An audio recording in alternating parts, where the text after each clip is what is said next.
تو آیت نمبر 111 میں ہے، انہوں نے کہا ہم تمہاری بات مانیں جبکہ تمہاری پیروی کرنے والے گھٹیا لوگ ہیں. یعنی وہ جو سوسائٹی کا لوئسٹ طبقہ تھا، وہ سب سے پہلے نوح علیہ السلام پر ایمان لے آیا تھا، تو ان کی شان کے خلاف تھا کہ ان کے ساتھ میں بیٹھے اٹھے. نوح علیہ السلام کی انہوں نے بہت بڑی تکذیب کی، تو نوح علیہ السلام نے یہ دعا کر ڈالی. آیت نمبر 118 میں ہے، اے رب اب تو دو ٹوک فیصلہ فرما دے میرے اور ان کے بیچ، اور نجات دے دے مجھے اور اہل ایمان کو.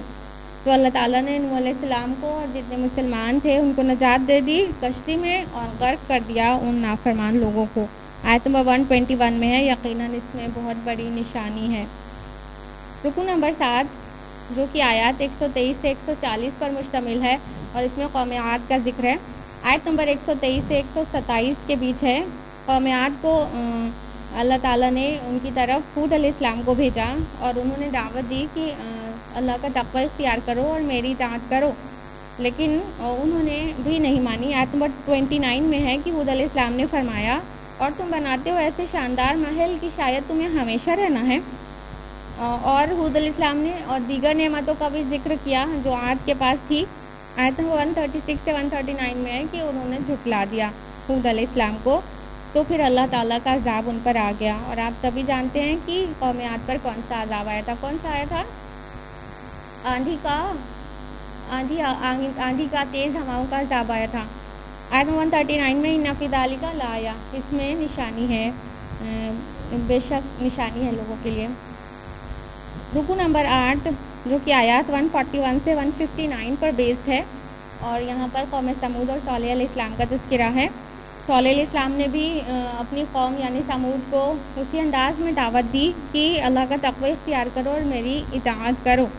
تو اور بہت ساری سمود پر جو اللہ کی نعمتیں تھیں وہ یاد دلایا، اور فرمایا کہ یہ اللہ کی اونٹنی ہے، اس کے ساتھ کوئی بھی بے حرمتی مت کرنا اور بری طرح سے اس کو ہاتھ نہیں لگانا، نہیں تو تم پر ایک بہت بڑے دن کا عذاب آ جائے گا. تو انہوں نے کیا کیا؟ اونٹنی کو کاٹ ڈالا، پھر وہ عذاب الہی کے مستحق ہو گئے.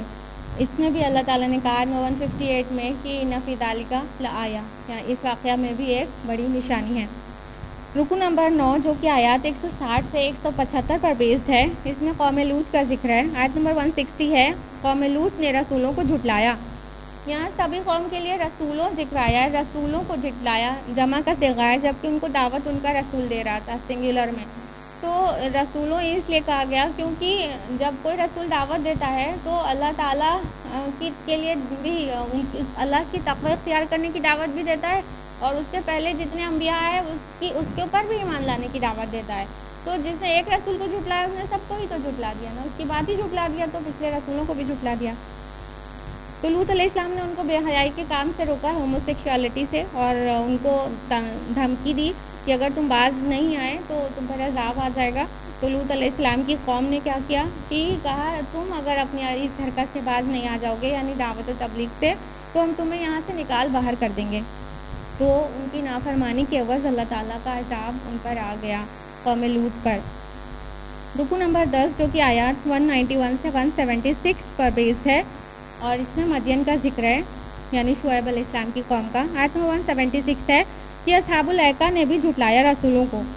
کہ ایکا معنی جنت ایکا کا معنی جنگل ہوتا ہے، تو شعیب علیہ السلام کی قوم کے لیے یہ لفظ آیا ہے اصحاب الایکہ، جنگل والے. انہوں نے بھی اسی انداز میں دعوت دی یعنی شعیب علیہ السلام نے کہ اللہ کا تقوی اختیار کرو اور میری پیروی کرو، اور مزید کہا کہ پیمانہ پورا بھرا کرو اور وزن کیا کرو تو سیدھی ترازو کے ساتھ تولا کرو.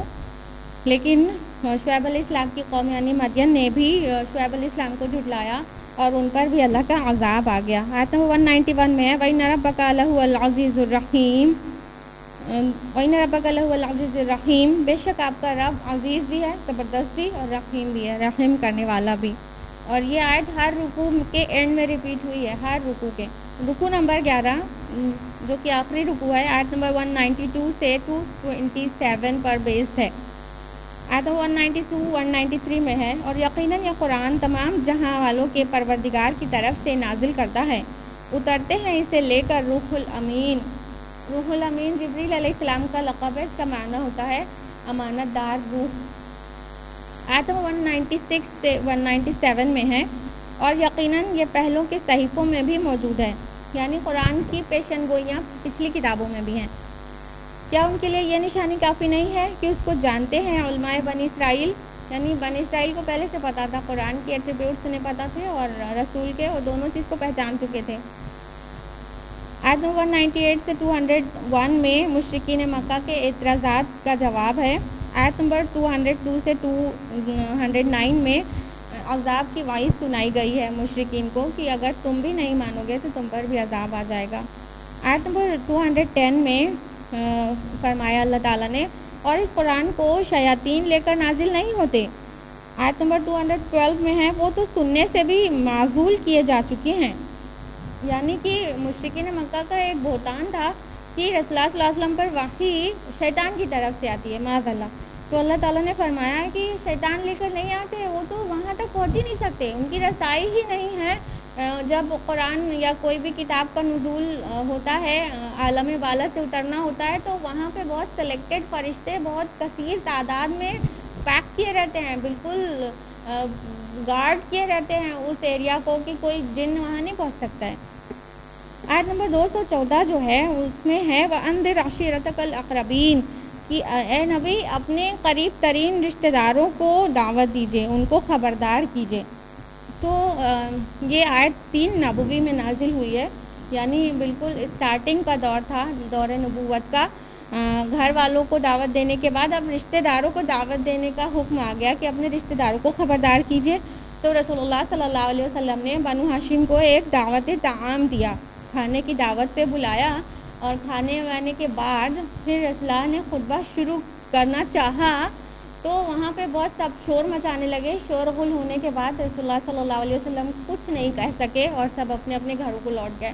پھر اللہ کے رسول نے پھر دعوت دینے کے لیے، کون سی؟ دین کی دعوت دینے کے لیے کھانے کی دعوت پھر سے دی، اپنے خاندان والوں کو پھر سے بلایا، پھر سے ان کو کھانا وانا کھلا کر پھر کھڑے ہو کر خطبہ دیا دعوتی، جو بہت اہم خطبہ ہے. اسی آیت پر تھا کہ اپنے رشتہ داروں کو خبردار کیجیے. ہمیں اور آپ کو بھی چاہیے کہ اگر ہم کسی کی برائی کو دور کرنا چاہتے ہیں، امر بالمعروف نہی عن المنکر کرنا چاہتے ہیں، تو تھوڑا بہت طعام اور چائے اور یہ سب کا اہتمام کر کے ہی صحیح، لیکن لوگوں کو بلائیں، انہیں سکھائیں.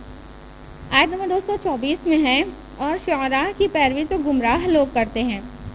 یہ ایک اور ایلیگیشن تھا مشرکین کا کہ رسول اللہ صلی اللہ علیہ وسلم نے، ان میں سے کچھ لوگ ایسا کہتے تھے کہ شاعری سیکھ لی ہے اور یہ قرآن شاعرانہ کلام ہے، معاذ اللہ. تو اللہ تعالیٰ نے فرمایا کہ نہیں، شعراء کی پیروی تو گمراہ لوگ کرتے ہیں. اور تم اچھی طرح جانتے ہو کہ شاعروں کا کلام کیسا ہوتا ہے، یعنی زمین اور آسمان کے قلابے ملا دیتے ہیں وہ. آگے فرمایا اللہ تعالیٰ نے آیت نمبر 225-226 میں، کیا تم دیکھتے نہیں ہو کہ وہ ہر وادی میں سرگرداں رہتے ہیں، اور یہ کہ وہ جو کہتے ہیں وہ کرتے نہیں. یعنی شاعروں کے کلام میں یہ دو خامی پائی جاتی ہے کہ بالکل مبالغہ آرائی کر دیتے ہیں، ہر وادی میں سرگرداں، کبھی یہاں کی بات تو کبھی کہیں اور کی. تو اس طرح ان کا کلام ہوتا ہے. اور دوسری بات یہ کہ ان کے قول اور فعل میں تضاد ہوتا ہے، کانٹرڈکشن ہوتا ہے. اور رسول اللہ صلی اللہ علیہ وسلم جو کلام پیش کر رہے تھے اس میں ہرگز کوئی تضاد نہیں تھا، جو چیز کہتے اس چیز کو عمل کر کے دکھاتے تھے. اور ہرگز یہ ادھر کی بات ادھر، ادھر کی یہاں، زمین اور آسمان کے قلابے نہیں ملائے گئے تھے. عین اخلاقی بات تھی اور عین دل کو لگنے والی باتیں ہیں قرآن مجید میں. آیت نمبر 227 میں ہے، سوائے ان لوگوں کے جو ایمان لائیں اور نیک عمل کریں. یعنی شعراء میں جو ایکسیپشن ہے وہ بس یہی کہ ایمان لانے والے اور نیک عمل کرنے والے بھی اگر شعر و شاعری کرتے ہیں تو بس وہ ہی ایکسیپشن ہے اس چیز کا کہ وہ اس میں شامل نہیں ہے، جو جس طرح سے ڈسکریج کیا گیا ہے یہاں پہ شعراء کو. اور اس کی مثال حضرت حسان بن ثابت رضی اللہ عنہ، ان کو تو دربار نبوی کا شاعر ہونے کا اعزاز حاصل ہے، اتنے اچھے شاعر تھے. تو اگر اچھی شاعری ہو علامہ اقبال کی طرح، حسان بن ثابت کی طرح، تو کوئی ملامت نہیں ہے. اور آخر میں فرمایا اور ان قریب یہ ظالم لوگ جان لیں گے کہ کس جگہ لوٹ کر جائیں گے. اس کے ساتھ ہی سورہ شعراء یہیں پر مکمل ہوتی ہے اور اب شروع ہوتی ہے سورہ النمل. نمل میں چیٹی ہوتا ہے. سورہ نمل میں 7 رکوع اور 93 آیات ہیں اور اس کا نام النمل اس لیے پڑا کیونکہ آیت نمبر 18 میں واد النمل لفظ آیا ہے. اور اس کا زمانہ نزول ہے جو اس کے مضمون اور انداز بیان سے پتہ چلتا ہے کہ یہ مکہ کی دور متوسط میں نازل شدہ صورتوں سے مشابہت رکھتی ہے، اس لیے درمیانی دور میں یہ نازل ہوئی ہوگی۔ اس کے علاوہ سورہ نمل اس اعتبار سے پورے قرآن میں ایک منفرد یعنی یونیک صورت ہے کہ اس میں مکی صورتوں کے 3 مضامین التذکیر بآلاء اللہ، انباء الرسل و قصص النبیین، تینوں موضوعات اکٹھے ہو گئے ہیں، اور سورہ نمل ان تینوں موضوعات کے تحت تقریباً برابر سے 3 حصوں میں ڈیوائیڈڈ ہے۔ ان میں سے 3 رسول یعنی موسیٰ علیہ السلام، لوط علیہ السلام اور صالح علیہ السلام کے واقعات انباء الرسل کے انداز میں ہیں، اور پھر سلیمان علیہ السلام کا جو ذکر ہے وہ قصص النبیین کے انداز میں ہے، اور آخر میں تذکیر بآلاء اللہ پر مشتمل آخری تہائی حصہ ہے۔ ان تینوں اصطلاحات سے آپ واقف ہیں نا؟ انباء الرسل یعنی ان رسولوں کی قصے جن کی بات نہ ماننے پر ان کی قوم پر عذاب آ گیا۔ قصص النبیین ان نبیوں اور رسولوں کے قصے واقعات جن پر عذاب کا کوئی تذکرہ نہیں ہے، بلکہ ایک قصہ اور نشانی کے طور پر اور یادگار کے طور پر بتانا مقصود ہے، اور تذکیر بآلاء اللہ یعنی اللہ تعالیٰ کی نعمتوں اور نشانیوں کو دکھا کر نصیحت کرنا۔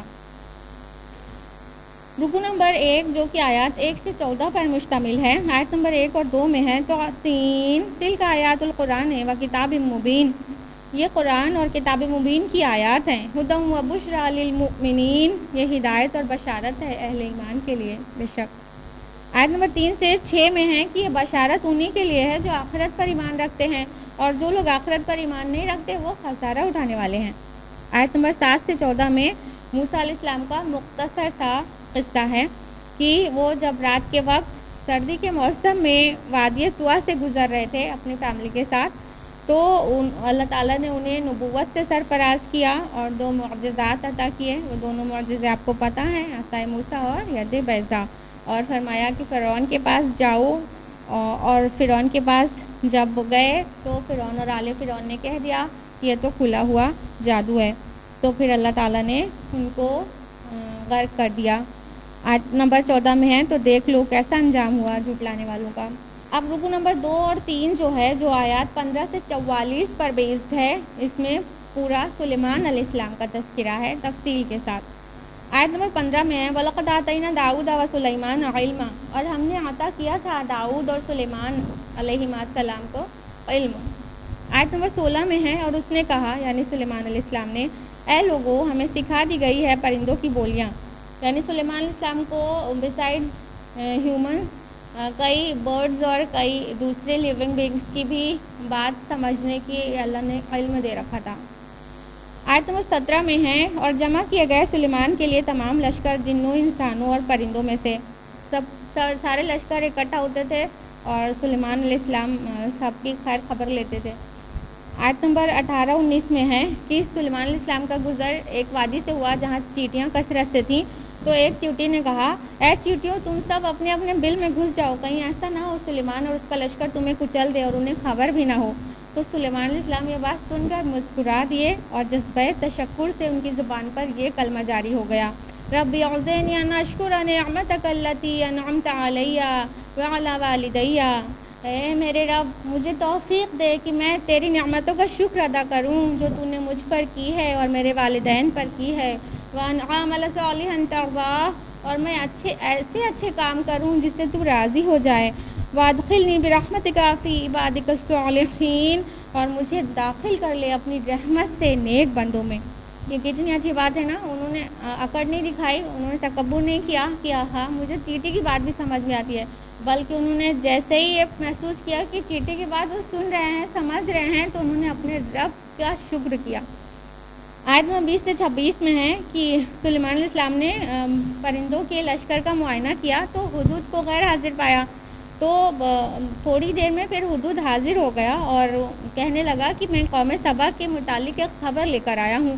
تو سلیمان علیہ السلام نے اسے جب اس کی خبر لی کہ کیا خبر ہے، تو اس نے بتایا کہ قوم سبا پر ایک عورت ہے جو حکمران ہے اور اس کا ایک بہت بڑا سا تخت ہے، اور وہ اور اس کی قوم اللہ کو چھوڑ کر سورج کی عبادت کرتے ہیں۔ یہ قوم سبا ایکچولی یمن کے علاقے میں آباد تھی، اور یہ جس ملکہ کا ذکر ہے اس کا نام بلقیس آتا ہے۔ تو یہ ہدہد نے خبر دی۔ آیت نمبر 28 سے 35 میں ہے کہ سلیمان علیہ السلام نے ملکہ کے نام ایک خط لکھا اور ہدہد کے حوالے کر دیا پہنچانے کے لیے، اور پھر اس ہدہد نے اس خط کو ملکہ تک پہنچا دیا۔ تو وہ خط کا جو موضوع تھا وہ شروع یہاں سے ہوتا ہے، بسم اللہ الرحمن الرحیم۔ یہ واحد مقام ہے قرآن مجید میں جہاں سورہ کے اندر درمیان میں یہ آیت آئی ہے، بسم اللہ الرحمن الرحیم، سورہ کے درمیان میں۔ آیت نمبر 30 ہے سورہ النمل کی۔ پھر بسم اللہ کے بعد سلیمان علیہ السلام کا پیغام تھا کہ اسلام لے آؤ، فرما بردار ہو جاؤ۔ پھر اس خط کے متعلق جو ملکہ تھی بلقیس، اس نے اپنے سرداروں سے مشورہ کیا۔ اس نے کہا ڈیسیژن تو آپ ہی کو لینا ہے، اور آپ جیسا بہتر سمجھیں، ہم تو لڑنے والے لوگ ہیں، آپ لڑنے کا حکم دیں گے تو لڑیں گے۔ تو بلقیس نے کیا کیا، فائنلی یہ فیصلہ لیا کہ میں ان کی طرف ایک ایلچی کچھ تحائف کے ساتھ بھیجتی ہوں، پھر دیکھتی ہوں وہ کیا جواب لے کر آتے ہیں۔ اس نے سوچا کہ تحفے تحائف دیکھ کے آزمایا جائے کہ یہ کیسے ہیں۔ آیت نمبر 36 سے 44 میں ہے کہ سلیمان علیہ السلام کو جب ان کا تحفہ ملا تو بہت بیزاری کا اظہار کیا اور پیغام بھیج دیا، ان کو تحفے بھی ریٹرن کر دیا، اور یہ پیغام بھیجا کہ ہرگز نہیں، یہ مال و دولت کی ہمیں ضرورت نہیں ہے ان کی، اور کہلا بھیجا کہ تم اسلام قبول کر لو، اسی میں تمہاری خیر ہے، اور اگر ایسا نہیں تو پھر لشکر کا آمنا سامنا ہوگا، یعنی جنگ ہوگی پھر۔ تو حالانکہ سلیمان علیہ السلام کو امید تھی کہ اسلام قبول کر لے گی اور اطاعت گزار ہو کر آ جائے گی، یہاں تک کہ اس کو آزمانے کے لیے اپنے دربار میں کہا کہ کون ہے جو اس کا تخت مجھے لا کر دے۔ تو علم والوں میں سے ایک علم والے نے، جس کو اللہ نے علم عطا کیا تھا، اس نے پلک جھپکنے بھر میں بلقیس کا تخت وہاں سے لا کر حاضر کر دیا۔ تو جب تخت بلقیس کا دیکھا حضرت سلیمان علیہ السلام نے، مطلب پلک جھپکنے بھر کی دیر میں، تو منہ سے ان کے نکل پڑا، ھذا من فضل ربی، یہ میرے رب کے فضل سے ہے۔ یہ بھی بندگی کا کامل نمونہ ہے نا۔ انہوں نے نہ ہی اس علم والے بندے کا شکریہ ادا کیا کہ وہ اس کے اوپر مطلب پورا کریڈٹ دے دیا جاتا کہ اس نے کیا، یا تو خود اپنا کریڈٹ دے دیتے کہ ان کے دربار میں ایسے لوگ ہیں، نہیں، ھذا من فضل ربی، یہ میرے رب کے فضل سے ہے کہا۔ اور پھر ملکہ آخرکار آ ہی گئی، اور پھر اسے جب دکھایا گیا تخت کہ وہ پہچانے کہ وہ کیا ہے، تو اس نے کہا یہ ویسا ہی نہیں بلکہ یہ وہی ہے، یعنی وہ ہوشیار تھی، سمجھدار تھی، اور اسے پہچان گئی تھی، اور ساتھ ہی اس نے اسلام بھی قبول کر لیا اور واضح کیا کہ وہ تو پہلے ہی جان چکی ہے، مطلب جو بھی سلیمان علیہ السلام کے بارے میں جانتی ہوگی وہ سمجھ چکی ہوگی کہ یہ حق پر ہیں۔ بہرحال وہ اسلام قبول کر کے مسلمان ہو چکی تھی، اور جب اس کو محل میں داخل ہونے کے لیے کہا گیا تو اتنا شاندار شیشے کا محل تھا کہ اس کو لگا کہ پانی پر اسے چلنا ہوگا، اس نے اپنا پائچہ اٹھا لیا تو پتہ چلا وہ شیشے کا محل ہے، اور اس کو ظاہر کرنے کا مقصد یہ تھا کہ سلیمان علیہ السلام کس شان کے لوگ تھے، ان کو ایسی شاندار چیزیں، ایسی نعمتیں اللہ تعالیٰ نے انہیں دے رکھی تھیں جس کا تصور بھی بلقیس کے ذہن کو نہیں گزر سکتا تھا۔ اس کے بعد رکو نمبر 4 ہے جو کہ آیات 45 سے 58 کے بیچ میں ہے۔ آیت نمبر 45 سے 53 میں قوم سمود اور صالح علیہ السلام کا تذکرہ ہے، یعنی صالح علیہ السلام نے سمود کو دعوت دی اور انہوں نے جھٹلایا تو ان پر اللہ کا عذاب آ گیا۔ آیت نمبر 54 سے 58 میں قوم لوط کا تذکرہ ہے کہ لوط علیہ السلام نے اپنی قوم کو دعوت دی اور انہوں نے جھٹلایا تو ان پر بھی اللہ کا عذاب آ گیا۔ اس کے ساتھ ہی ہم لوگ مکمل کر چکے ہیں 19واں پارہ، الحمدللہ۔ آج کے لیے اتنا ہی۔ ربنا تقبل منا انک انت السمیع العلیم، والسلام علیکم ورحمۃ اللہ وبرکاتہ۔